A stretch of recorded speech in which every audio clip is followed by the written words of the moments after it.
Oh, there it is. Here we go. Here we go. Is that your phone as well?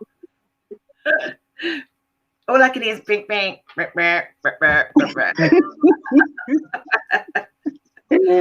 I'm actually running it off my phone now. Eh? I'm running off my phone now. Okay, let's hope you're plugged in. Mm-hmm. And you're good to go. All right. I'm good to go, darling. And beautifully, people are just joining us back live. So for anyone that joined us earlier, we had, thank you to my cousin, Leon. Thank you so much for jumping in, having a look to watch how the show was coming across. And it's such a shame because everyone said it sounded good, but there was an echo from our beautiful Tash. So I'm going to go right back to the beginning. For those who are just even joining us, I know it's a repetition. Tash, please introduce yourself all over again. I love that I get to do this twice. Okay. Oh, you do. So good evening, my fine kings and queens. My name is Tasha. I am the owner and creative mind behind Cornucopia Emporium, specializing in hand-poured luxury scented candles, promoting well-being and conscious consumerism. And I'm also the founder of Black Wall Street London, which is a Black-owned business exhibition and marketplace, which enables startups and existing businesses to showcase, exhibit, and sell their brands, wares, and promote themselves. I'm also an ex-vocalist. I love the way I love the way you piped in and went, I'm also an ex-vocalist. Listen, this girl has got a set of pipes on her. It is to die for. Now, before, as I said, those who heard earlier, Tash, you're not an ex-vocalist. Just get the hell out of here. You're always going. Listen, just tell everyone what you just said a while ago. Why you think you're an ex-vocalist? Because you said why you sang. Because it feels like a closed chapter for me, because it was something that I did while I was in Mexico. I lived in Mexico for 10 years and I utilized music to heal myself. Your phone that's going duh? People say maybe. Yeah, I guess so. Let me turn off any alerts. Yeah, just turn it down. Yeah. Okay, go on. Sorry. Yeah, so it was a time of healing for me. I utilized music and sound to heal my soul, I guess you could say, and it feels like a tick box. I feel like I've done it and I've moved on from there. But yeah, like we were saying, it's in the DNA, it's in the family. But what do you mean it's in the DNA in the family? You were saying that. Yeah, well, my mum, back in her day with my Auntie Joy, they used to sing. They've had a couple of singles out.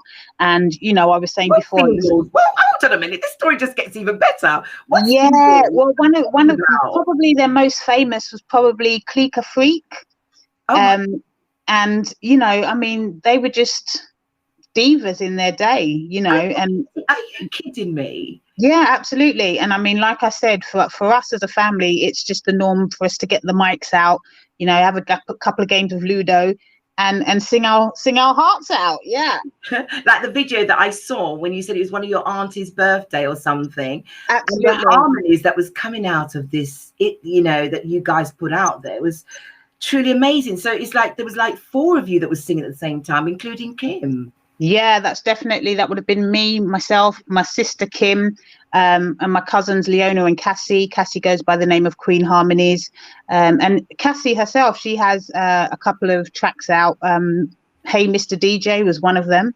And yeah, she's doing great things. She writes for other people. And yeah, it was just something that we've been brought up on. Music is, the food of love, and we love to sing. Okay.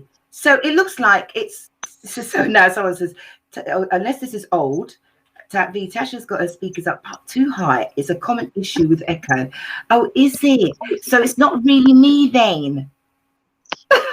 That sucks. It's really no. You're fine. As long as Louis, send me back a note. But it's saying it's that your speaker's high, so it could be just where your speaker was high and it's just giving an echo back. That's probably why. But I think we're sounding a lot better than before. So I'll check in the room and just see to the guys, is that better? And they can let me know. But I'd like to think that this is a lot better than we were before. So everybody give me a thumbs up and let me know if this is a lot better. Moving on then. Someone's just commented. Yes, thank you. Yes, we are in and we are live and we get it. We got it. We got it. We got it. We got it. Thank you, guys. Thank you. Right. Fabulous. Yeah, thank you. So now that you've said that you're a singer, but you used it to heal, you decided to go to Mexico on the back of singing. Was that yes? Or is what made you do that? Hi again, Phil. Well, the backstory to that was my trade was a croupier. I used to deal blackjack, roulette, poker in some of the most prestigious casinos in London. Oh, wow. And the norm for that is that you normally travel with it, so you go and work on the ships and travel the world. So as a baby, as an 18, 19-year-old, that was my vision. I wanted to use my my skill, my career skills, and travel the world and see the world and work. But as it happened, I had no sea legs to work ships. So do you see sick? Sorry. So my first stop was Mexico, and I pretty much never came back. I went for 2 weeks initially and ended up staying for a couple of years. Came back, packed all my stuff up, and said, "This is really where I want to be." And then that was when I really started to follow my passion, which was singing, which I never had the confidence to do in a serious manner in the UK. And I thought, right, I was in a virgin town, there was dirt roads, there was nothing there, no supermarket. So I thought anything that I try is going to work, and it was so easy because there was no competition. I was the only black chick there. I used to throw on my wig and do my destination weddings. I used to rob it. Fantastic. And so you've gone into Mexico. Did you know anyone there? Was it just random? Well, I was there with my partner of the time, who was an Italian guy. 17 years we were together. And we met in the casinos, and we thought that's what we wanted to do. We wanted to travel the world. We'd done a bit of traveling in India as well. Sure.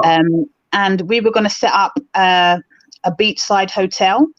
And that never evolved. But I really found my voice, I guess you could say, and then kind of took that on seriously. And then we did, a few jobs in between, opened like another restaurant, and I had an Italian deli called Omni Planet. But, ultimately. So you're singing, you're opening a deli, you got all anyway, sorry. Did I mean to cut you there? Carry on. So, all of these things were just stepping stones, just in betweens. But I really found myself following my passion, singing. And then obviously I connected with so many different street musicians, I guess you could call them. Yeah. And then having my London mind on, I thought, how can I utilize this to the best of my ability? And I thought, right, I've done all the strips, I've done all the clubs, I've done all the jazz festivals I can do. I've met some amazing musicians. I've learned so much from them. Let me promote them. And so I opened up a entertainment agency called Banda Jam. And I made a hell of a lot of money. I didn't mean to swear, but she was a promoter as well. Well, it came easily, you know how it is when you're in the music industry per se, and you're just around all of these people. And like I said, I think I must have had that London mentality, and I thought, right, because it was a virgin town, so to speak, it was young. I mean, there were no street signs at that point. It was literally like dirt roads, like I said. So the London mind just came into play, and I just said to myself, this is going to be so easy to build something from scratch and promote all of these amazing musicians that I have around me. And destination weddings are the biggest thing. One day of somebody's life, people spend really big. And that's what we did. We promoted weddings, and we had literally all different types of musicians, and they would cater to people's needs. And that's what I did. And then obviously I delegated lighting and staging companies all under one umbrella. And we just rocked it for a while until the big guys came in. You've been there. So you didn't have any training though. Did you just would you learning off the cuff? Did you just watch everybody else and said, okay, that's what I need to do, and I'm just going to throw myself into it and just do that? Well, firstly, I had to get over my own stage fear, because I know we're laughing about it, but it was a real thing for me. I think yeah, I literally started off singing for free and I used to do the whole strip of a little town called Tulum. And one day I would do blues in this place, jazz in another place, R&B in another spot, reggae in another club. Then I would do dinner shows and house music. So, and I was just building up my own confidence. And I first started off, I literally wouldn't even face the audience, and my partner of the time was saying, Tash, you need to start pulling in some money, make some money out of this, gain some revenue. But for me, it was a way to get over my stage fear and perfect my craft, And what a craft it is. And yeah, that's literally, I mean, I had the voice, but I just didn't have the confidence. So I just built it up by just singing on the strip, singing in Cancun, Playa del Carmen, Tulum, wherever I could. And then opportunities just kind of opened up, and again, it was really easy because there was nobody who looked like me, so I was literally the token black chick, so to speak. And the Americans loved me. Where did that take you? Where did that all take you? Do you know what I mean? So yeah, well, probably the highlight of the journey was being picked up by E Entertainment. And we did some amazing, I mean, they called them the Fashion Experience Tour. So I would open up the shows for the modeling industry, I guess you could call it. And we toured all over Mexico, Oaxaca, Guanajuato, all over local, Cancun. Wow. But that was a great experience just because it was bigger than anything I'd ever done. And then off the back of that, I got to open up the shows for the Riviera Maya Jazz Festival for the likes of Phil Perry, Tower. Yeah, it was great. Absolutely fabulous. OMG. I just think that there's stuff in there that you just didn't tell me about. Yeah, again, I was talking about this last night. I rarely shout it from the rooftops. And again, it's that inner self or inner lack of self-confidence that we all have and that we're all working with. And it's because in my mind, I keep saying this, but I've seen some 15-year-olds that can blow me out of the water. So in my me too. Yeah, so in my pitiful mind, it was something that was on my tick box. It wasn't that I wanted to be super famous with it. It's just that it was my passion. And I love going through my life journey, ticking the boxes that I want to tick off. So it was a personal achievement rather than I really have to shout this from the rooftops. It was a way that I literally made my money for 10 years, and it was easy and it was fun until it was not fun. Yeah. Because obviously you say it wasn't fun, what would you class as wasn't fun? And you don't have to, if it's that deep, then don't. No, listen, we are talking real talk here. Yeah. So let's be transparent. My show is called Standing in My Truth, baby. Right. So being transparent, with the entertainment industry comes the drugs. Yeah. So if you can imagine everybody who's coming to Mexico, they're coming to party, they're coming to celebrate something, and it's all incorporated with drugs. So for me, I used to smoke so much weed. It was such a norm for me. And it just went hand in hand with the music. Then obviously from the weed being Mexico, the coke came into play, cocaine, so that was a big thing for me. And being honest, I absolutely loved it. And it was never a problem, as in I was never a junkie, but it got to a point whereby it's part of the cycle, isn't it? It was a norm. It was a norm. It really is. It really and I had so much fun with it, but it got to the point where work there was no differentiation. It was just one big cycle. Party. It was just one party, wasn't it? Yeah. And as you mature, you get older, after 17 years of being with this guy who's great, it was like, I need to try and find myself, like I was lost. And my reference was also, I was saying this to a friend last night, my reference is that I went there and I was seeing people after 10 years walking around like zombies. And I was one of the lucky ones who got to recognize that and say, you know what, let me take a step back. And I tried that. And to do that, I actually had to remove myself from the whole situation.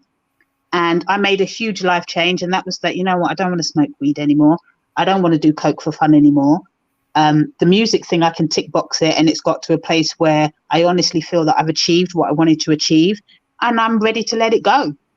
But most importantly, I felt that to move on, I needed to just let go of all of that partying stuff. And we all do it. We experiment as kids and we have fun with it.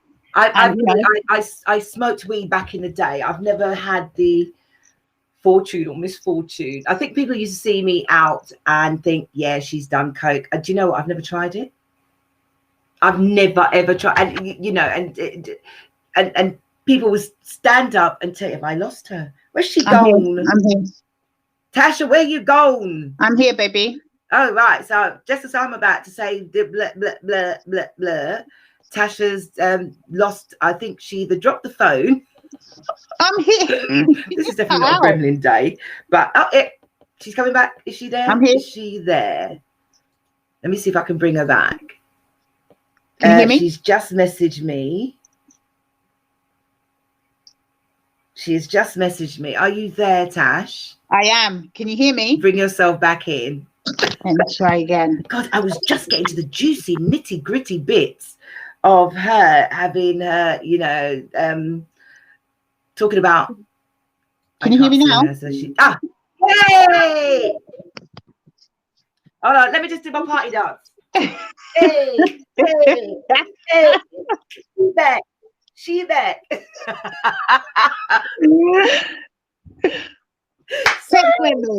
gremlin. Sorry, everybody. I just had to do the part because I'm happy now. Right. I was saying that you know, in the industry, as we know, it's rife. And I smoked weed and, you know, and drank for the whole of 2019, 18, 17, 16, a lot. So I totally get where you're coming from. I've never just tried coke, and I've been around it. And for all the people that I've worked with, the musicians, they can vouch for me on that one. Not that there's anything to vouch about, but I remember just being around it and just I never felt the penchant for it. Does that make sense? Because I'm a nutter. Yeah. Yeah. Could you imagine? I'm nuts as it is already, right? I've got a screw loose, and you want to put brother. Let me just do a bit of Jamaican, brother. I would have been in prison by now. I would have committed Harry blood clot, Gary's. No, just don't lie. That would have been Harry Carey if I had taken any other drugs. I just coped with the alcohol. But let me swing it back because it ain't about me. But that's the thing. On the contrary, alcohol was never my thing. I never, you know, never been a drinker. So each to their own, you know. Yeah, and that's what I mean. It's good when it's good, and then it's ugly when it's not. Not right. And that's probably one of the reasons why I can say closed chapter, finished and done, because the music went hand in hand, and it was great. Don't get me wrong. In fact, I wouldn't even change a thing. But towards the end, it's something that I really finalized. Is that when you decided to come home? Yeah, absolutely. I had to come home. And the funny thing is, my mum said, when I knocked on my mum's door, my mum said, who are you? Like, she literally didn't recognize me. I was that skinny. You know, I was literally like a third of the size I was. And for me, I didn't even realize. I look back now and I'm like, wow, Tash, wow. And it was just, you know, my mum, she's tiny anyway, and my dad's really big, so I can fluctuate between the two. But I really didn't see it. I was just having such a good time. I was eating fresh foods as well. So that was just my size. But when I look back now, I'm grateful, you know, that I could have just said to myself, right, I'm mature enough to say enough is enough. Let's move on. And I think that's probably another reason why I can say, for me, that's a finalized chapter. I don't even feel like I need to rehash it. I don't need to say I'm a vocalist. That's why I always reference to an ex-vocalist, you know, because you are a vocalist. You just haven't. Yeah, but you know what I'm saying. Yeah. With a voice, someone said earlier, I think it was your friend, Phil K was literally. Hey Phil, yes, Phil. Yeah, we're both here. Someone says, "Back Satan! Don't let Satan talk to us." Phil's cray too. Phil cray. I like Phil. I'm in Phil with the chat. but okay, so let's bring ourselves back to here, because we could go on that subject all day, and it's, you know, there's so much we could really talk about, and like China just said in the chat room, proud of you. I genuinely am proud of you too, because I know it's not an easy journey. People think to come off drugs is a very easy thing. It is not. Even just coming off alcohol or anything that's in a dependency. Sweets is a dependency. Do you know what I mean? Sorry, chocolate is a dependency. Oh, wow. And so, you know, the weight I put on through COVID. No. It's a dependency. Right? I can't believe I had the chocolate there too. I know, prompted, waiting. But listen, we're studying our truth. That's where the fat face comes in. Anyway, so come on, you've got to have some humour. Absolutely. This brings me back to you've come to the UK and you've decided that, all right, what am I going to do now? What did you have in mind? Okay, so let's so mean. Let's keep it real. Just finish your mouth, okay? Yeah. Let's keep it real. When I came back to the UK, I was broken. And I say I was broken because although I knew that I had to leave, I wasn't finished with Mexico as a paradise, you know. I wasn't finished with the whole paradise part of it. So I came to the UK. I'm such a sun baby. You know, I was thinking, oh, it's cold. I hate this country. It's freezing. Yeah. But I knew that I needed to come back here, and I was missing my family as well. Although, you know, Kimmy and my nieces and nephews, you know, Kimmy's kids would come out and see me and stuff. And my brother Marlon, it's not the same as being right next door. So I was craving that family love as well.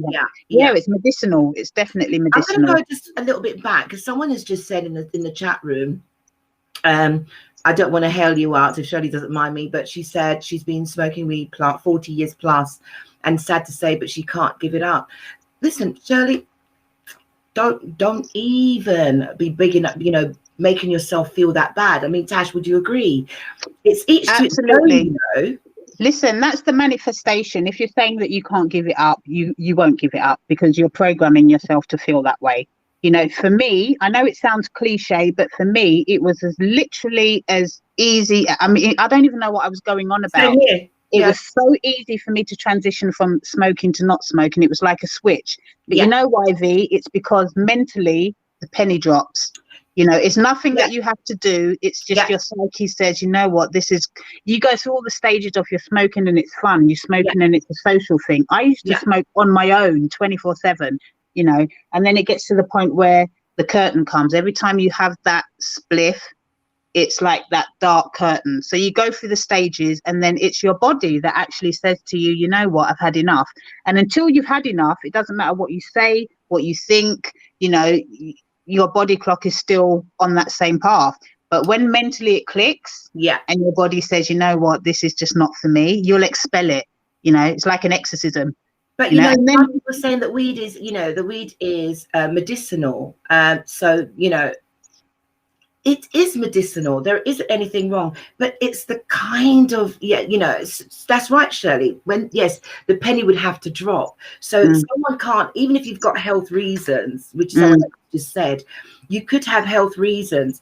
But it's that dependency because that's what you're so used to. It gets you through the day. It's the tool. You just don't know how any other way to deal with it. Right. And for myself, I had to make that decision. I never forget, it was my ex-partner at the time that got me into smoking. So I used to smoke a lot of cigarettes. I was a social smoker. So I smoked like from Thursday to Sunday. Who does that? You know what I mean? And then I go to work Monday to Friday and I party hard. Friday, party so hard. And then I got into the music. And you know, Shirley, I wouldn't say you're not an addict. You're not an addict to weed. It is just, it's all right if you want to call yourself an addict, but don't feel bad about it. But our story is this. Our story generally is this. We just had to make a decision. And when I got into the music, it was, then my partner said, I hate you smoking cigarette. Would you just smoke this? So he gave me this spliff. And because I'm addicted to cigarette nicotine, oh, this tastes good. So I'll part the cigarettes and I'll smoke this. I was able to function. That's not a problem functioning. It was just that it started to take over my lifestyle, whereas I wouldn't go anywhere unless I could smoke. Wouldn't socialize with anyone unless you could smoke. So I missed out on going to great places because you weren't allowed to smoke in there. Does that make sense? Absolutely. That's just in hindsight. So my circle of friends became that small because I was only dealing with people that smoked. Yeah. Because outside you had everyone who don't smoke. And you don't. Some people you just didn't want them to know that you smoke. If that makes sense. So some people are hiding, and there's other times you just don't care. Lo and behold, when the music kicked off, and now I'm touring. I'm going to Australia. I'm going to Malaysia. I'm going to countries that I never dreamt of going to. Yes. When I had to make a decision, and it was Tenafly, God rest our refugees. And he was smoking one day, and I just looked at him, and he just said, "This ain't for you, sis." And that's when the penny dropped. Yeah, small words that are so large. So large. And I thought, if I want longevity in the music industry, I've got to let this go. Yeah. You know what, Val? I can so relate to that. I think what the lady was saying beforehand about being addicted, I had the problem is when I wanted to finish and I wanted it to be over, the addiction was there. So it is an addiction, Yeah. But also it's that for me personally, and I hope maybe that it's the same way for her, is that I was using weed as a tool. We all have a life story. I'll be honest with you, we're talking transparent. I'm actually a sexual abuse as a kid survivor. So weed for me. I didn't know if you wanted to mention that. Do you know what I'm saying? So it is what it is. Say it. Stand in your truth. And it is what it is. It's no sub story, but that was my story. And for me, weed was the healer of that. When I healed myself through music, weed was the first tool. Because when you're high, nothing else bothers you. It's all good. But when I'd healed myself with the music, that's what was left, and I didn't actually need the weed because I was okay with reality now. So it's a tool, and people use it in different ways. People's vices are different, whether it's alcohol or whatever. People use them as vices and tools just to get through their day. And for me personally, when I felt that I was healed from within, I didn't need that anymore. And the worst thing is I became the biggest preacher. Because certain family members were still smoking. I'd be like, don't smoke, it's the worst thing you can do. The biggest hypocrite ever. Isn't that bad? Do you not find that ex-smokers are the worst? Ex-smokers are the worst. Ex-drinkers are the worst because we automatically become this condemned preacher. And like, oh, you shouldn't do this, you shouldn't do that. But yet still, we've done it. And hypocrites. I call anybody that's an ex-smoker. I put my hand up. Hypocrites. We are hypocrites. But we're going to come off the subject. But Shirley, your story is big time, and we get it because everything you've just said about you function better on it, you're able to study well on it, and you do other things that you can keep up with it. That's because it's normalized. That's right. And after 40 plus years of smoking, you coming off it is going to be very difficult. But I'm not here to tell you that. I'm just, it's that's your story, and that's my story, and that's Natasha's story. So no matter what we speak about today, it's down to each individual. Going back to what you just said there and now, anyway, you smoked, and you are a victim of being. It's hard for me to even say the word. Child sexual abuse. It's everywhere. It's everywhere. Yeah, it is, and it breaks my heart. It just really breaks my heart. And if your story can help someone else out there, and truthfully, I don't even want you to even go in there. It's not that. Just not that. But that's somebody else. Yeah. You've come back to the UK. You've linked up with your family. Just give me a little bit of background about your family. Without So I've got a great family. So I've got a mum who was a single parent, tiniest little thing ever, and there's 4 of us. So I've got my younger brother Shaka, who's a rebel. I've got my older brother Marlon, who's actually ex-boxer. Yeah. So we used to, back in the days, schoolboy champion. He was absolutely amazing, and he went by the name of Marlon Mr. Sensi Thompson. Yeah. So you can see where the weed comes into play from. Right, Marlon Mr. Sensi Thompson. Yeah, that was my mum's name. My mum named him. Yeah. Or my sister, one of the two, or maybe both. And And I've got my oldest sister, Kim Thompson, who is my mentor in so many ways. In fact, we are just collaborating in regards to Black Wall Street, London. So don't go too far. We're going to talk about it. Okay. Okay. So there's the four of us.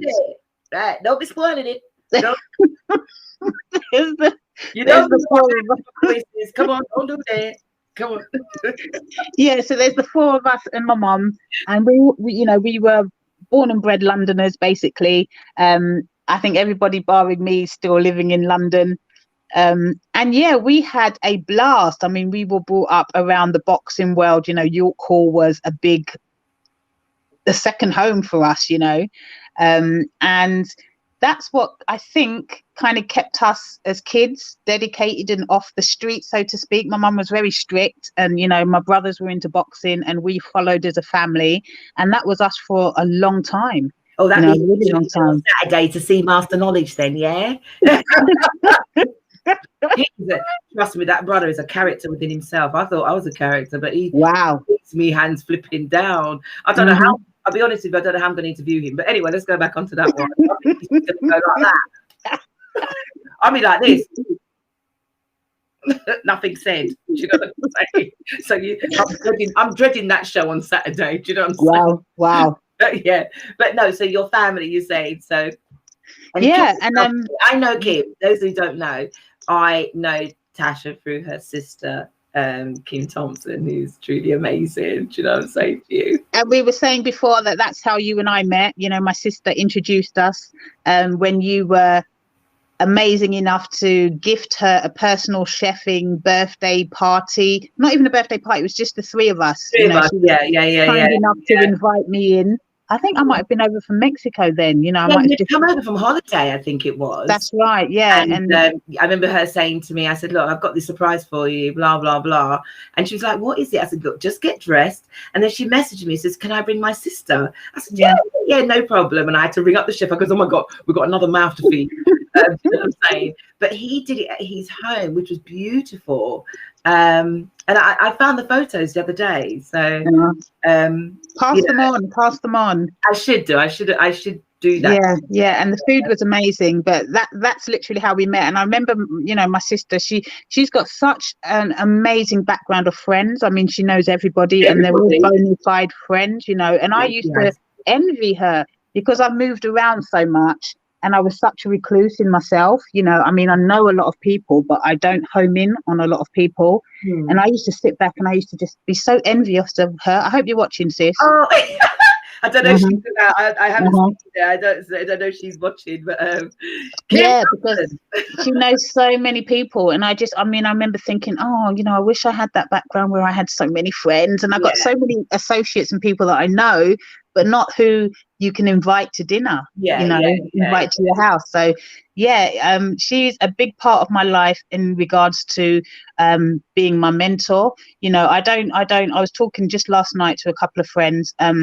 Actually, it was the catwalk movement, Andrea Corbett and Chantel Clark. Andrea's really good. She's to run. She's the 2015 women's bodybuilding champion. Yeah. Something again that she doesn't shout from the rooftops. I went to a couple of her classes, and when I left, I decided that I was just going to eat chocolate. Listen, this is what I'm talking about. The inspiration. The inspiration on ground level is so real. There's so many people who have inspired me. I mean, I went to college with her. I went to my first Salt and Pepper. Yeah, my first Salt and Pepper concert was with Kim, Doreen, rest her soul. Rest her soul, yeah. And me and Andrea.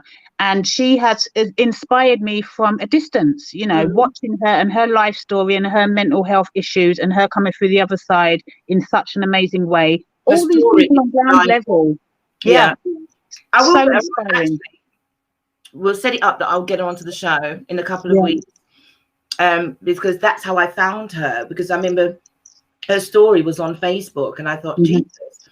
And then she started to run these classes in Chingford. Sorry, people, I'm slopping in my mouth. Terrible. Right. Great. Let me take a slurp as well then. I'm actually doing this for TV quality. I don't like chocolate. I'm lying. She had it right there, peeps. Right there. Anyway, so let's go back to Shirley. We'll give you the details later on. She's asking that she'd love to have our names to follow us. I'm Valerie Maxfield, and this is Natasha Vigille. So we are honoured that you're actually sticking in the chat room and talking to us. Absolutely. What you see here is actually what you get. There is no airs and graces. We just try to keep it real, and that's why the show is called Standing in My Truth. And I'm a fidget with like hair and so we're moving around, folks. But let's go back to Natasha. This is really, anyone who knows me, my shows are never ever straightforward. I try to humanize and get everyone to feel comfortable. So I'm not going, well, why do you not do this? I'm sorry, I'm not like that. We, as I said, we want to unscripted.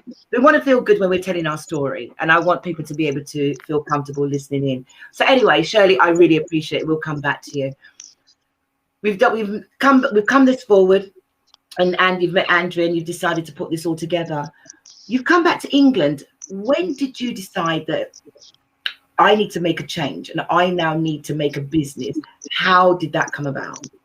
Right. So, having a creative mind, it's all over the place. So I have so many ideas that are sitting on the shelf, or I'm trying to put my fingers in all the pies. So I decided that I need to bring it back home. And to do that, I needed to create something that was going to keep my mind occupied.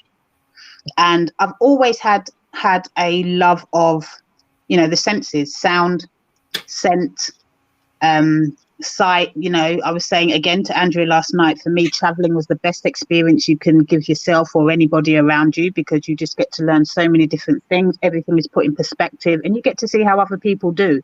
Yes. And when you can amalgamate all of those global inspirations into one thing, it's fantastic, but you have to be able to do that. So I knew, along the way, due to my background, I've always been doing my homework on myself, and I knew that to settle, because I was unsettled, because in my mind, I'd left paradise that I wasn't actually finished with, but I needed to get back to me. Yeah. So I decided I need to hone my skills and crafts on something that is going to keep me occupied, that's not just going to be a 5-minute wonder. Yeah. And that brought me to candles, because scent evokes. Really? And it's not just about candles, it's all about scent for me. The senses, yes. Yeah, and it evokes memories, it evokes emotions, and I keep echoing this. Candles is not just about pouring wax into a vessel. There's a lot of science behind it. So that aspect of it keeps my mind in check. It's interesting to me.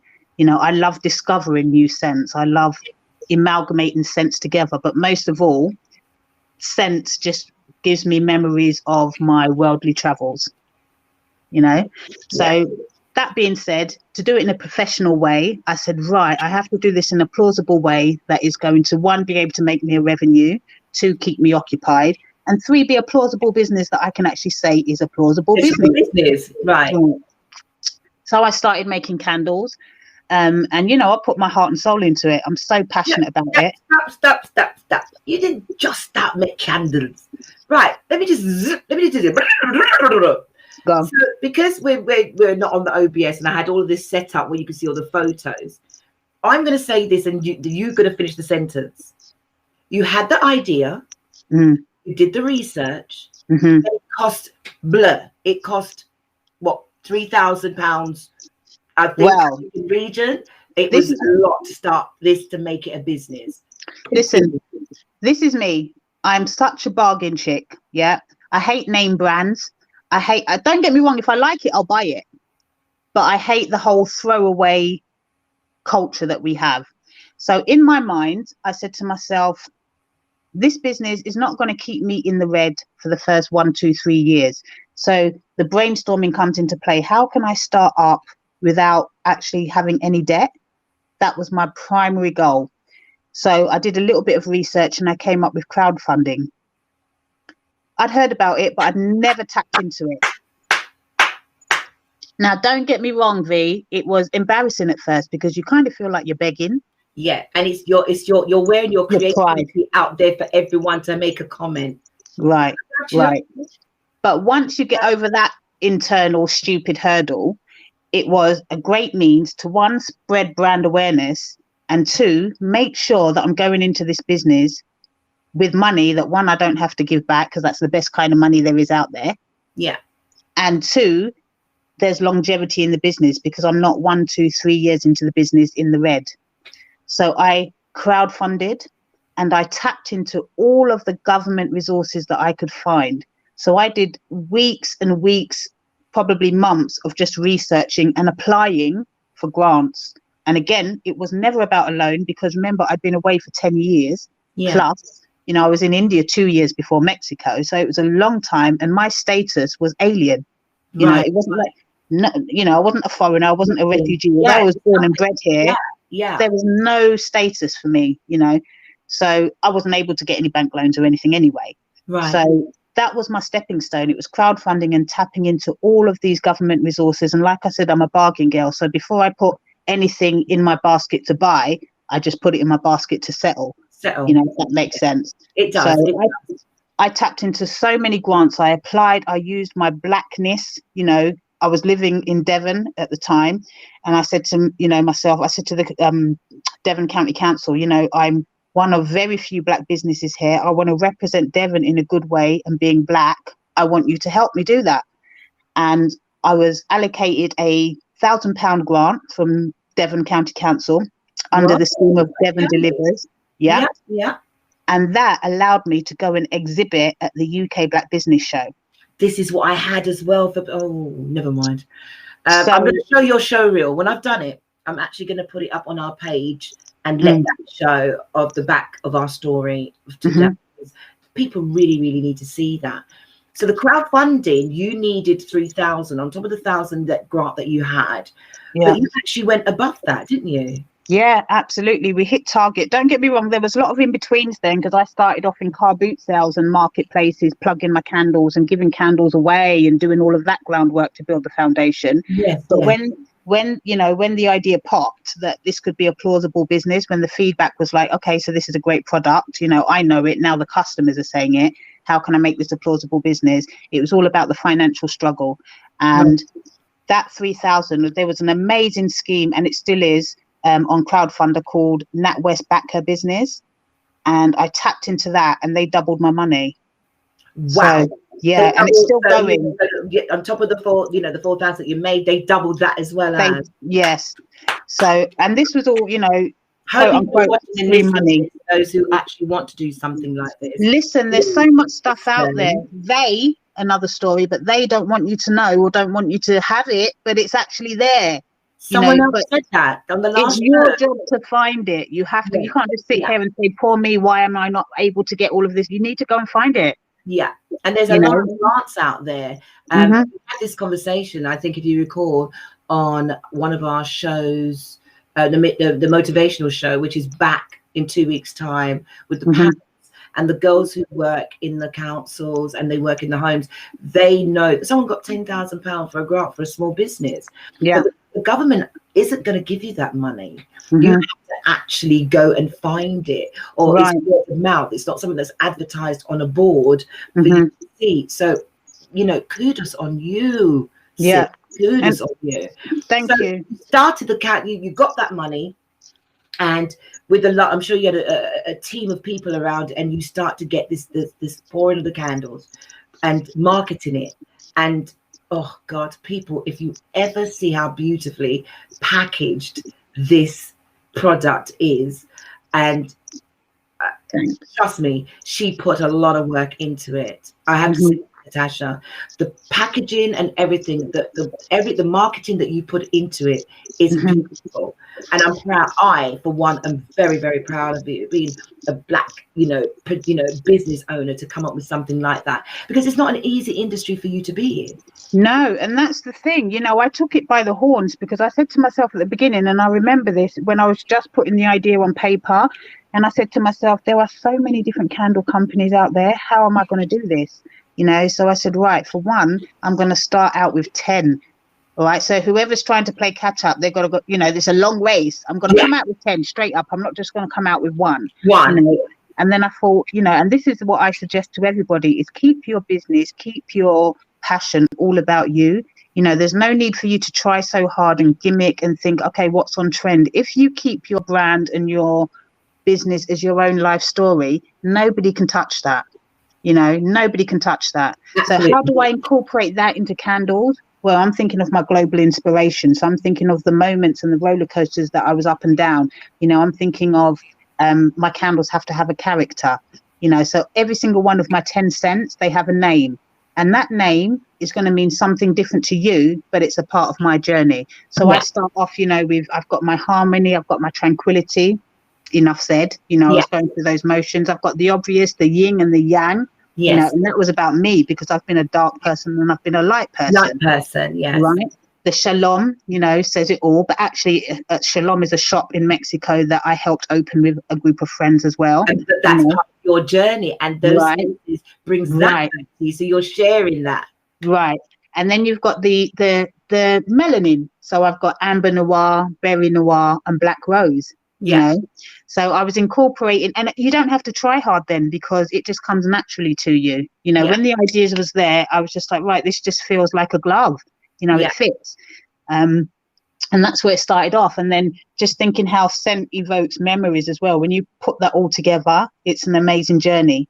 You know, some people say, what would you suggest? It's very relaxing as well. It's for, even though it's your journey, you know what the journey is, but it is relaxing as well, because once that candle is lit and you know that it can put you in a meditation state, which is where we, you know, right now is what we all need.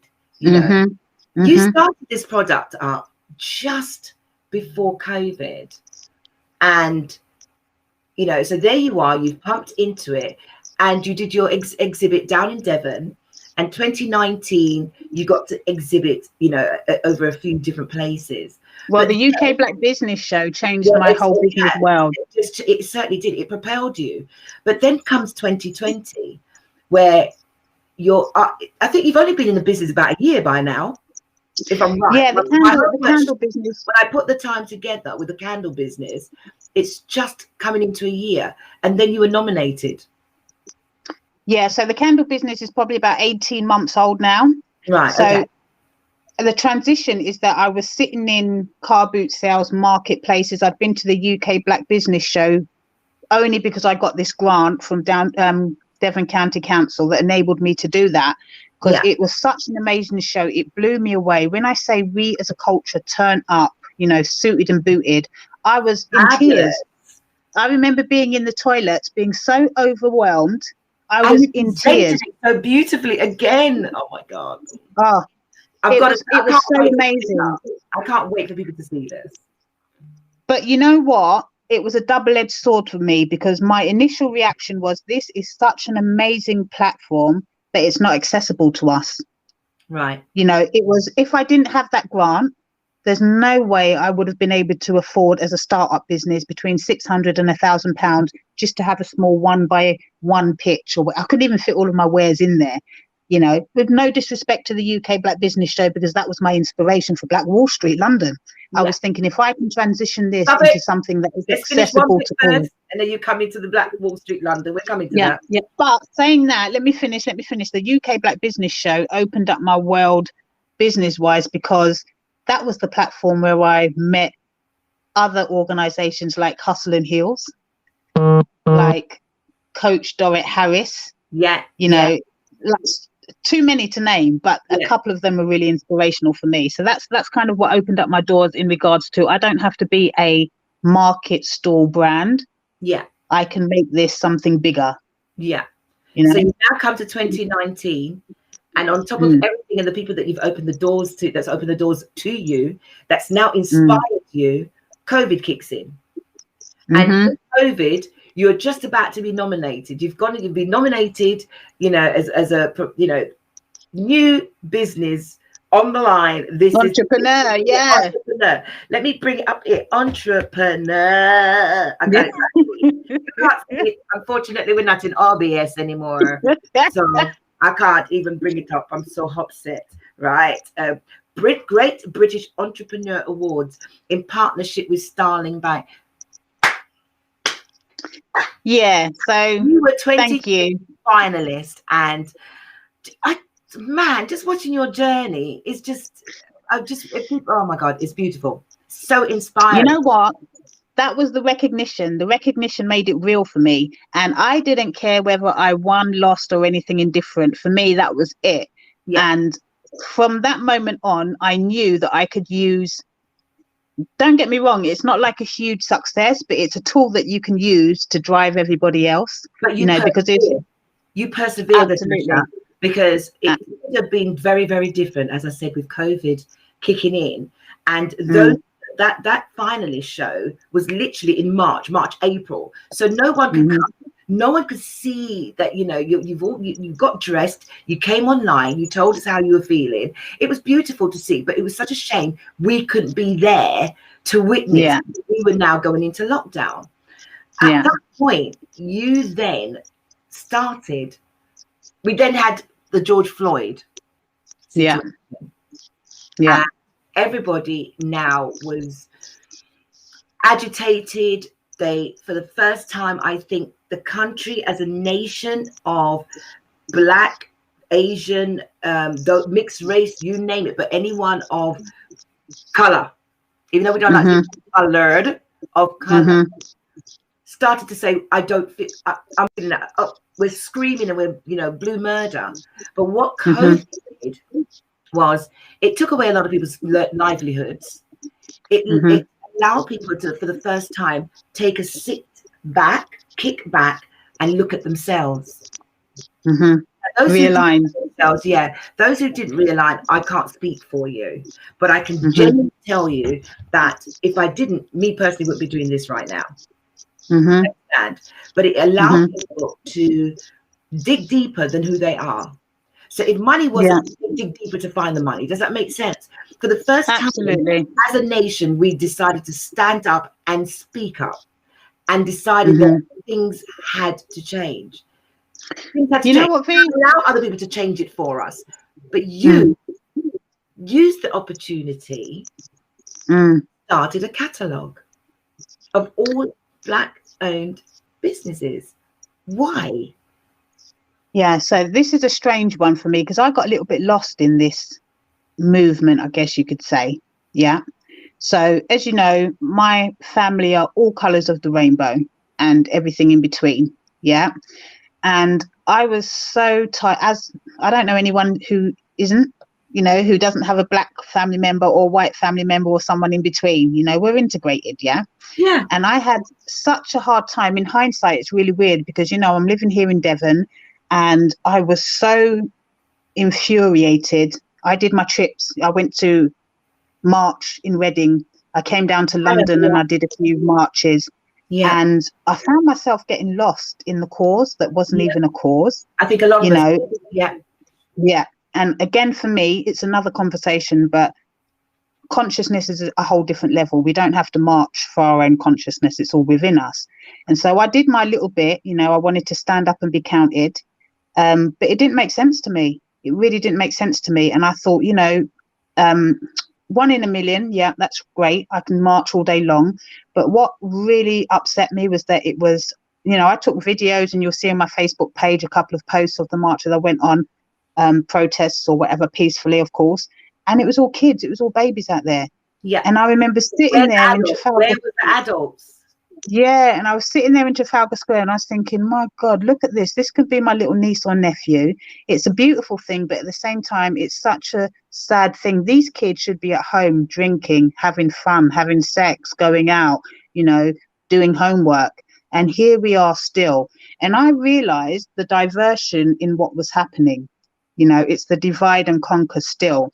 And some people, I get a lot of stick for this, you know, but some people are, in my mind, as a nation, not even some people, we're so caught up in trying to tell this person you shouldn't feel like that, or we should feel like that, or we, you know, we forgot about, you know what, the whole point is that we're supposed to be coming together. People are going to have a norm in their life. Now, I said this last night. I've got friends, white chicks, who I can bona fidely call them my sister, you know, but I know that I wasn't allowed in their house when their mum and dad was there as kids because their mum and dad were racist. Yeah. However, today I still classify them as my sisters. Yeah, because you're not. It's not their parents; it's them that you're dealing with. Right. Big difference. And in my own mind, I think if somebody's born into racism, or if that's their norm, as Black people, we're trying to march our way and sing our way to freedom. Why are we trying to crush that? You know, if somebody wants to be racist, let them be racist. They're the ones who are missing out. Let them get on with it. And the diversion is, you know, my partner's white. And the diversion is, I got so angry at one point because I'm saying to his dad, and they're Jews. Imagine a Black and a Jew. Yeah. And I remember saying to his dad at one point, I'm so tired of you asking me how I feel as a Black person, or how I'm supposed to be explaining what is going on. You know, it's a diversion. Let's just live together. Let's just go on. So coming off of the streets and stopping all of the marching, in my mind, I was like, Tash, get back to your consciousness, and what can you do that is really going to make a difference? And that's all it was about for me. I'd had this idea sitting on the shelf because I'd been sitting in car boots and marketplaces and brainstorming and thinking, wow, this would be lovely for Black-owned businesses, you know. And it's almost as if the wave, the climate, not the Black Lives Matter movement, because that was a learning curve for me. It was just the timing, it was a no-brainer. Yeah. And I said to myself, literally, yeah, if I don't do it now, somebody else is going to do it. Yeah. So I took that idea off the shelf, and even though it was lockdown COVID, which I honestly don't believe in, I'll probably get a lot of flack for that as well, another conversation. Even though it was COVID, my mentality was, if I can set a foundation now in this time and be successful to a certain degree, we can do anything. Anything. Yes. Totally. You know, and that was the of what you've done. The beauty of what you've just done is, as I said, you touched on 3 different things, which is keeping your well-being going, keeping your mentality going, not getting bogged down, and you didn't lose focus. No. Still was able to be, you know, use your initiative and focus, and able to still put a business out there. And absolutely, now businesses are clamoring to be in your catalogue. You started. It's a beautiful thing. I remember when you started, it was like 3 or 4. Now, when you, I was scared. Oh my God, I was scared for you. I was scared. Oh yeah, right. But I love the fact that you didn't give up. There was days that I know for a fact that you thought to yourself, what am I doing? The days that you said, I don't know if this is worth it. What kept you going? Tell me what kept you going. Consciousness, because for me, it was like, okay, I don't want to represent our excellence and be ugly, you know, so it was a matter of, I want to do something for us as a culture because we need the help.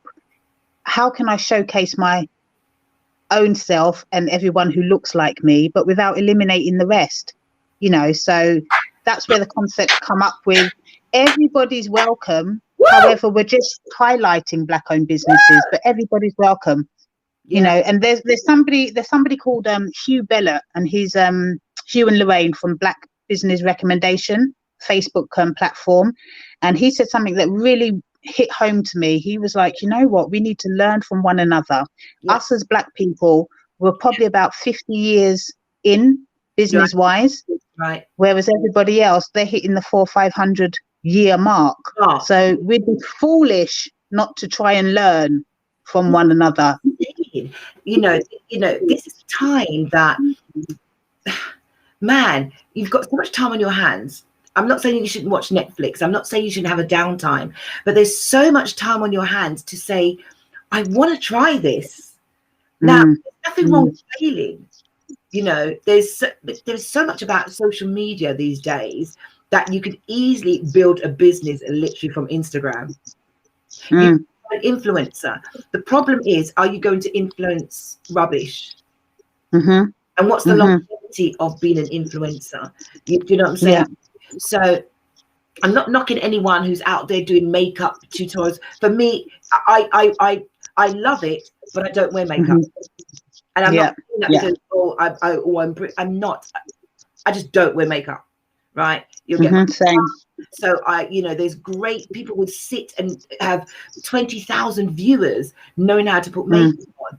Good for you. You know, there's about another 50, 70 people doing the same thing. all trying to do the same thing. Mm-hmm. I think that what you've done, you have taken it as so Emotive just said we don't have as much time as we may think. You're damn straight we don't. So if you don't have that time, why don't you use it wisely and just try something different? And that's where she hit the nail on the head. We haven't got that much time, and that's why collaboration is also so important. Absolutely. You know, there's a fear within our culture. Oh, you know, that when you have something, you have to try and hold on to it because we haven't had anything. So when we do get it, it's mine. You know, and you come up against anyone. Right, we're really going into this now. So you've started your business. Have you come across people whilst you've been starting in this up? Because from what I know about you, everything about you is with love, and you've got such a great spirit, and you're very spiritual. So you know the people that you're tapping in, you can get their energy straight away, which is the beauty, and that's a good thing, especially for the things that you're doing, because you're taking on a lot of energies and you're taking their business to promote their business for them, but on your platform. You know, it's your platform, it's your catalog. But at the same time, have you come across within this where people have been, standing in my truth, very snide with it, you know, literally want something for nothing, and they're happy to take as much from you, but not realizing that if you work together, there's a bigger picture. Have you come across anything like that?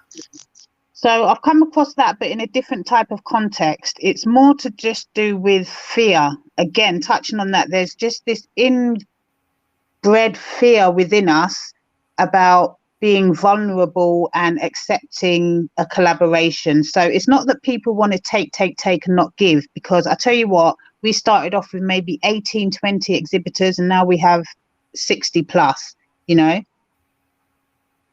Well, 60 plus, considering that when I first saw the first 5 is a dream for some people. It's a dream. That means you are doing something right, Tash. You're doing but something. It's never been that people wanted to take. I think there's been throughout, especially with the original exhibitors, my first 18, amazing. You know, I'm talking about Aqua Closet, I'm talking about Uptown Yardie, I'm talking about Tia Wilson, I'm talking about Dragons and Daisies, I'm talking about Fit Me Clothing, I'm talking about La Ebony, I'm talking about Accessories. There's like a handful of them, you know, who saw the vision. Sisters Seasoning, Cebu's Drink to Shrink. Yeah, I saw Zachariah caterers and amazing. They saw the vision. So it was literally, they started off on ground level with me, because there are so many yous, me's, I's and we's sitting out there with the same vision, the same dreams, and we just needed that. Listen, Black Wall Street London isn't a new concept. I'm going to keep it real. It's not like, hold on a minute, this is my thing. There are so many people who've been doing this, but the timing has either been wrong, or it's that fear of collaboration, whereby you have to recognize that Black Wall Street London wouldn't have been anything if it wasn't for those first 18. Okay, I'm going to say something else then. So when we were going in the middle of this whole around June, and everybody wanted to, you know, with that group that everybody was in, was it Black-owned businesses, and we all ran in there because I got so many lovely items and blah blah blah. There were some fraudulent people in there too, but you know, I won't blah blah blah. But it was a really great concept, and I think everyone started to brainstorm. And you had from Swizz, who else was there? From So Solid, Dags, who's a really great friend of mine. He's on the show in a couple of weeks. So everybody wanted to do this Black-owned day thing, Black Pound Day. What I don't understand is, and educate me, I might be wrong, I just felt that there was so many people trying to do this Black Pound Day. I couldn't understand why everyone just couldn't come together and just do one Black Pound Day to make it more viable. Let people understand that it was more of a unison. What I found was 4, not just 1, 4 different sanctions that was all not speaking to each other. Some were having it all on the same day. Some was having it the week after. And so this whole revolution of Black Pound Day seems a waste of time. I'm not being funny. Listen, I'm keeping it real. I completely agree with you. I was so upset, and I'm going to speak my truth right now. Seriously, when I first started this, I was inspired by Black Pound Day. Swiss, as far as I know, is the founder. And if you look on the website, I even say in honor of Black Pound Day.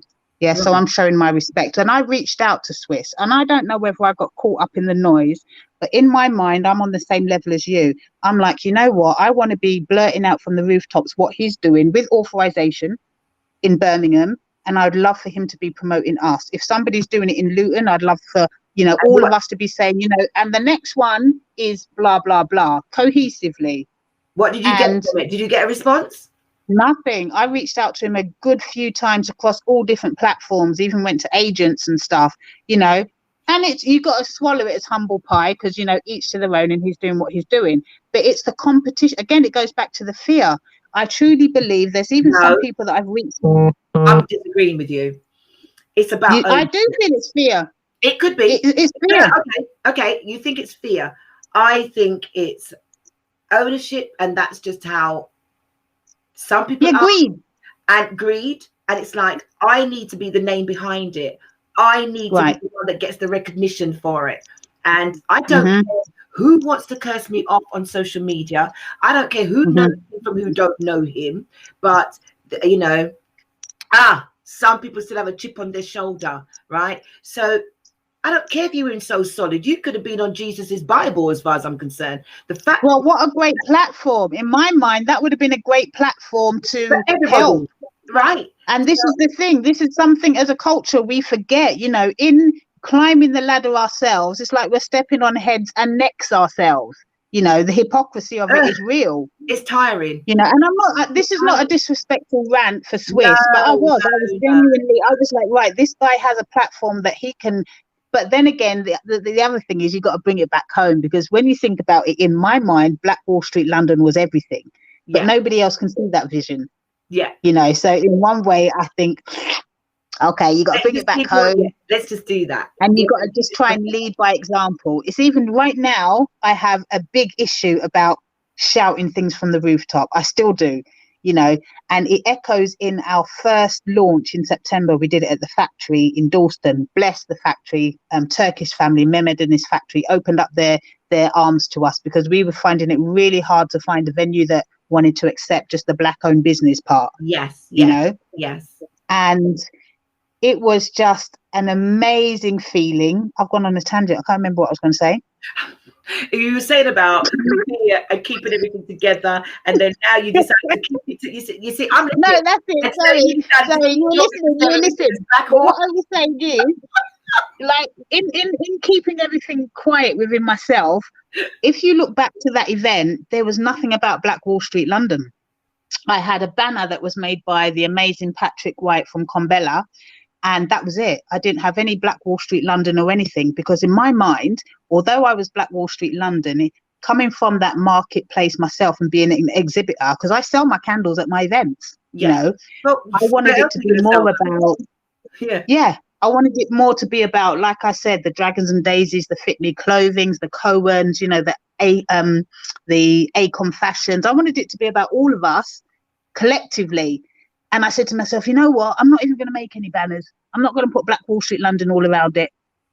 So it's a learning curve for everybody, and so in regards to Swiss, I have to bring it back and say, well, you know what, Tash, you can only lead by example and keep doing you, and hopefully at some point we can amalgamate, because that was my initial dream. When I saw Black Pound Day, I was like, right, not to ride on his wagon, but let's procreate. Let's have babies. Let's have little black-owned business babies. Yeah, I reached out. It had nothing to do with me, but me being outspoken as I am at the best of times.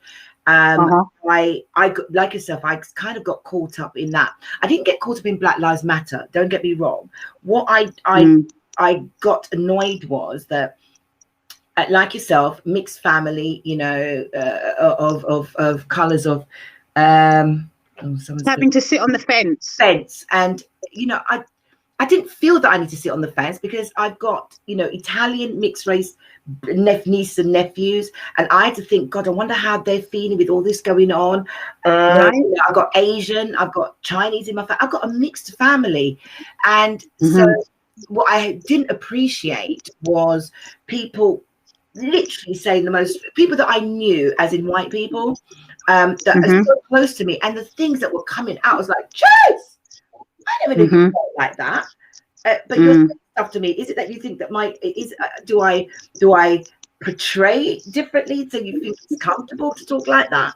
So yeah, I kind of really got caught up in all of it. And then one day, I, like yourself, I had to catch myself and go, as a matter of fact, I really don't give a shit, excuse my French, what you lot want to believe. Right. I really cannot be doing this right now. I have to keep my well-being together.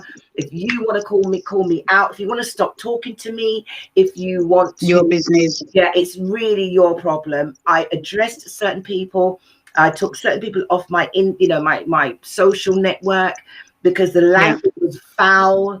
I wouldn't go around, calling a white person or Indian person by those names.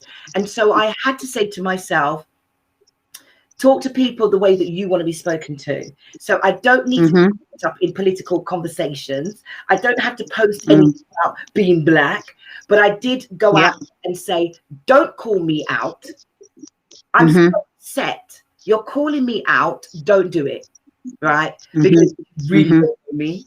I would eat you for breakfast.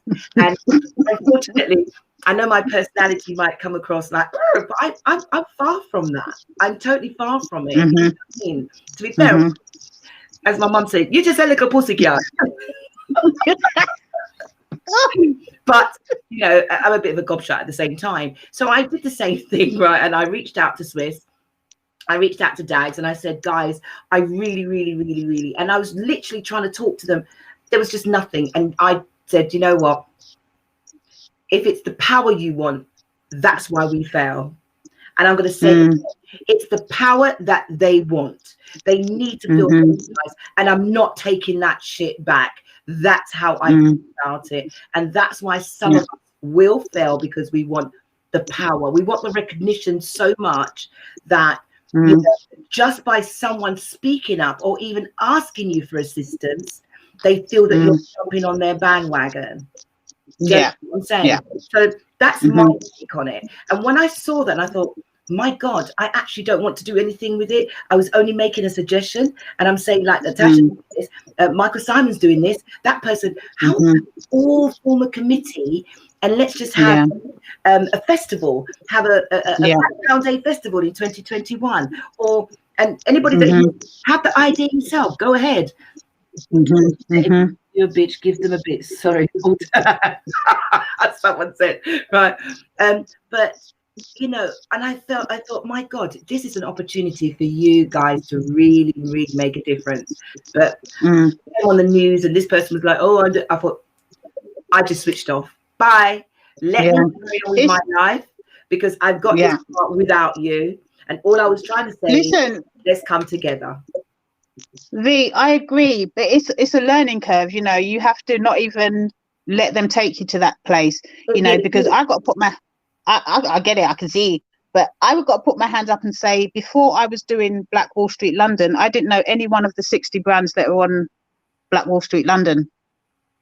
So shame on me. You were meant to do that, Tash. Let me tell you something, girl.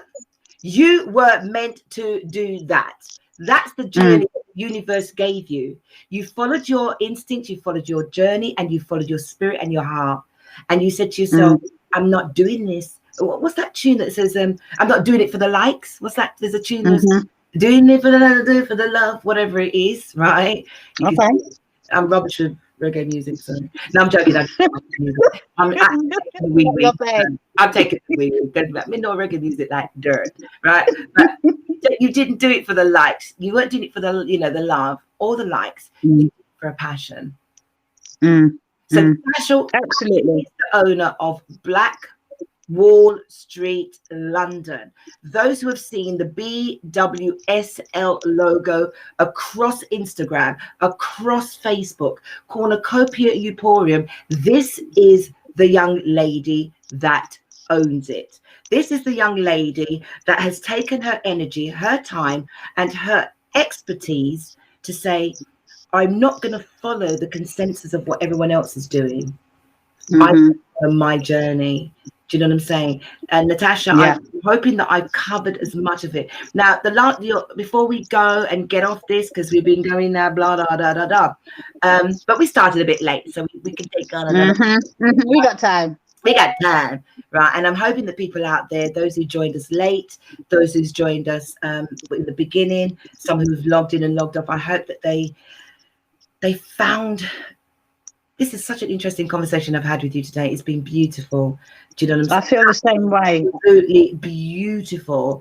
And it's great to just be able to open up. And I got a feeling that it'd be really good when you do the next show, because you were scheduled for the 7th of November for your biggest, one of your biggest show was going to be, the exhibition was the 7th of November, but COVID has locked it down.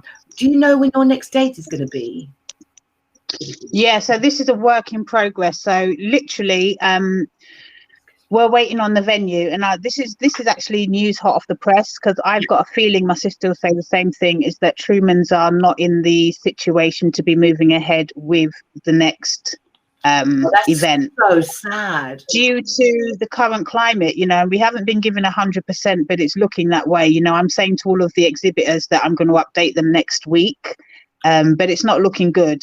However, all I've got to say is hang in there, because now hopefully people can kind of get an understanding in regards to why Black Wall Street London is a bigger vision than just a retail marketplace. You know, you can understand now, coming from a performing background, that's why we've got additional elements such as, you know, the fashion shows, the dance crews, amazing dance crews, VST, Versatility Family, you know. People are writing books, you've got poets, you've got the spoken word, because you've got it's literally the vision is to just have a platform to showcase our excellence, so cohesively we can come together as a brand of Black, just to showcase. However, everybody is welcome, like I said. I mean, I've got followers like Phil is Phil K still on there? Now Phil K is cray. Met her in September. You have been a diamond in this book. Yes, Phil is like the little white lady who's trapped in a white body, but she's really Black. You know, and she has put some amazing artists my way, so I'm so grateful for that. And again, our slogan is United We Rise, and I really feel that Black Wall Street London represents that in the best way. All I can say is I'm so grateful to all of the exhibitors. I wish I could name you all. I'm talking about the original exhibitors and the newcomers. I've got the one on the show reel that I had. We were going to run in the OBS. As I said, I promise you faithfully, it is actually here now, and it's done, and it's ready, and it's rock and roll. Yes. This is how people have seen the vision out of all of them exhibitors, with the understanding that we're in this current climate. I gave them all the option of, 1, you can get a full refund, 2, you can roll your registration over to the next event, or 3, you can roll it over to an event that's convenient to you. And I can say probably 95% of those exhibitors are still on board. And Tash, just let us know when the next one is up and running. So this means more than anything else. You know, it means more than, are we actually going to be able to pull the next one off in December? Are we going to have to wait until the new year? But just that recognition of knowing that we're still in it to win it, and the unity, United We Rise, is there. It's amazing. So I don't know, I'm not sure. I tell you what, Katrina is lovely. She's in Ireland, and she's a designer. She's not Black, she's white. I think she should be part of this. She's amazing. And I don't know if she's still watching. What's her name? It's Katrina Matthews Channing. She says, I would attend to what sounds, because it sounds exciting. And I tell you what, she does the most amazing garments, wings and things like that. And she's up in Ireland. Wow. Great designer. So I will put you guys in touch. What I want to say to the general public is this. As you can see, your venue is up in the air. If anyone knows of a venue, or please, so Tasha's not begging anybody. This is me saying this on behalf of Natasha, okay? Because her exhibit is huge. You got 60 people going to be in this massive We need warehouse, and we got the additional elements. Yeah, they even have a boxing exhibition in it as well.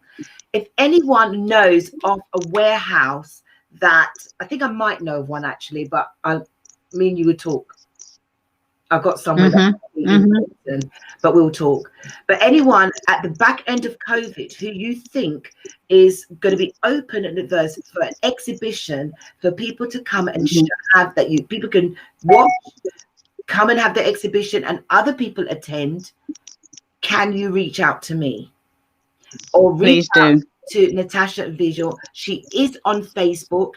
She's also Cornucopium Emporium, and she's also Black Wall Street London. She's also on Instagram of both the same names.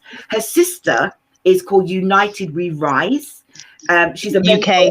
United We Rise UK. I'm hoping that she doesn't mind me saying, you know, yes, Phil, you're gonna beg. Phil's going beg. Is it great? I can't cope with you. Right. So what I'm saying is, anyone that is happy to give you an idea or know someone, please, I'm begging. Please get in touch with Natasha or myself, and I will pass that information on so this exhibition can still take place. I know that it will, but I think there's nothing wrong with me asking the general public. As I was talking about, thank you. Sorry, thank you so much, because the plea is so important. Don't get me wrong, we've got plan B, C, and D, but the hardest thing is for one being accepted as, I don't know what it is, the black-owned business bit at the front. People think there's going to be a riot or whatnot, you know, but the hardest thing is finding a venue. So, and it's not so much that we haven't got plan B, C, and D, like I said, but it's one, the current climate. Yeah. And two, the hardest element of putting this together is actually finding that space that is, because it's exploded. You know, that can house us all. So I really appreciate your plea, and echoing that, if anybody's got any space that's big enough, please do get in touch with myself or V. I appreciate you, V, for that. That's absolutely fine, and I will keep my eyes and ears peeled out for you. As I said, we didn't touch too much on the fact that you deal with, you know, mentoring and well-being. And it's another subject that we will, because it was as I said, it was such a beautiful conversation, and I don't want to and it's almost like there's so much more left to say as well. Collaborations to come are fabulous. Yeah, someone said stupid Boris. We could have been doing this if it wasn't for stupid Boris. But we will revisit. So I would say that in December, when you find the next one up, because I'd love to come along and you know, go live with this all happening. It'd be amazing. We spoke about that. We did, didn't we? And it's funny because I wasn't even available on that Sunday, but now birthday. You know, everyone that tuned in via Facebook, YouTube, Restream, Twitch, I hope you all show my lovely Natasha some love. There's so much more that we could go on tonight. As I said, United We Rise is run by her sister. UK is run by both, but her sister is a mentor and doing counselor. She does counseling. Amazing. So I will be getting her to join my motivational group in a couple of weeks, which is with Tamara and Francesca and my lovely, oh my God, Jesus Christ, I can see it, Rachel. So I'm going to throw Kim in the mix. So there'll be 4 panelists in 2.5 weeks' time, and then we can talk about We Rise United. Please, people, this is not all about Black people segregated. It's just showing that, you know, this is what some of us as Black people are doing. I want to thank you so much for being my guest. Thank you, Queen. It's got me crown. I'm only joking. You know what I'm like. It's difficult because, you know, you touched on something earlier just before we go. You know, people have the prettiness and the fandangles, and I think I focused on having the beautiful backdrop and the beautiful this and when I could have just kept it dead simple. And you know, I think again that all comes with wanting to be perfectionist, and you think that people want perfection. I'm sorry to say, this is perfection. I'm absolutely honoured, and this is perfection I am dealing with right now in front of me. So thank you for agreeing for me to interview you on standing in my truth. Thank you for on my show. Val, the pleasure has been all mine. Not forgetting your career, your amazing singing career. I actually just bought your single the other day, So High. Thank you. Thanks. Mm-hmm. You know what? I try not to even think. Practice what you preach, girl. Practice what you preach. I know. But and you know, when I started this, and I don't want to go into too much of it. When I started this, I was scared myself. I was worried that people thought I was coming on there to sing. I knew how much people were going to take me serious. They still don't take me serious. They don't know what my show is about. And I know that I'm always going to get that. But if I can convince one person to listen to another person's story, that's beautiful. I'm happy, because I'm not making money out of this. This is no monetary. There's nothing out of this I get for money. I take pleasure of having a conversation. I take pleasure from that, and I can now finish, and I'll grab my bottle of water, and I'll go and get my laptop and put on my Cody box, and I am good for tomorrow. And then tomorrow it starts all over again. I then have to do my research, and you know, and I'm ready for Saturday. You know, so my time now is literally reaching out to different people and saying, I'd love to have you on my show. You don't have to be famous. It's not about being famous. I decided to go with the people that are making a difference.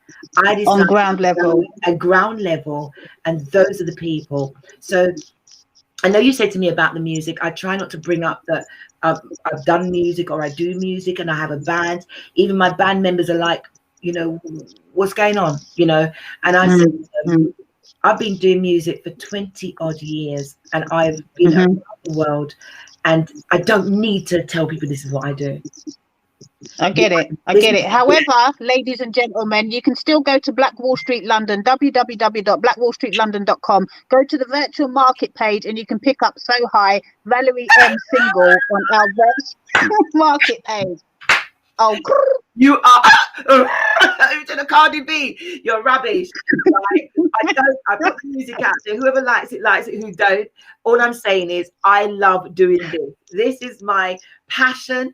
It's what I've always wanted to do. I knew that I wouldn't succeed as a black presenter on ITV or YouTube or one of them chores day or whatever. So I decided to start my own, and your connections are real. Queen, your connections are real. I don't think so. My connection is thank you. Thank you, baby girl. Thank you to everybody in the chat room. Thank you to everybody on Facebook and my other Facebook page. I've got too much in damn page. How many pages have I got? All the pages that everybody is logged in. I am still learning, by the way, folks. Right? So don't be killing me. But love you all. Love you all in the chat rooms. Natasha, what do you want to say to you guys? Final words? Yes, big loves to everybody. United we rise, one love, one people, universal blessings. Peace. Yay! Bye, everybody. See you on Saturday. Let me start again. So coming up on Saturday, we have Spencer the Spirit Ferren, the boxer who can talk to the world. Wicked Punch is on SPN, MTK. Wait, is that the guy who's like buff right now? Yeah. No, the buff one, that's Kel Brooks. He's fighting on Saturday. Yep. Kel Brooks. That's the one. She goes, I'm waiting for Saturday. Sorry, baby. She said the one that's buff, you know. I love it. So Kel Brooks is fighting on Saturday. So yeah, I've got Baron coming in. He's called Master Knowledge. He is amazing. So he's coming on Saturday. So now I've got to really Tash, if you think this was hard, I found this quite interviewing you. He is going to pulverize me more than anything else. So I have to say, I think I found somebody else that could talk more than me. But Saturday, anything else? Next week, I have the wonderful Elvin Box coming on. It's still Movember. So anyone that's still doing the moustache for prostate cancer, I've got him, and I'm probably going to have 2 people joining him. Not probably, I do know what's happening.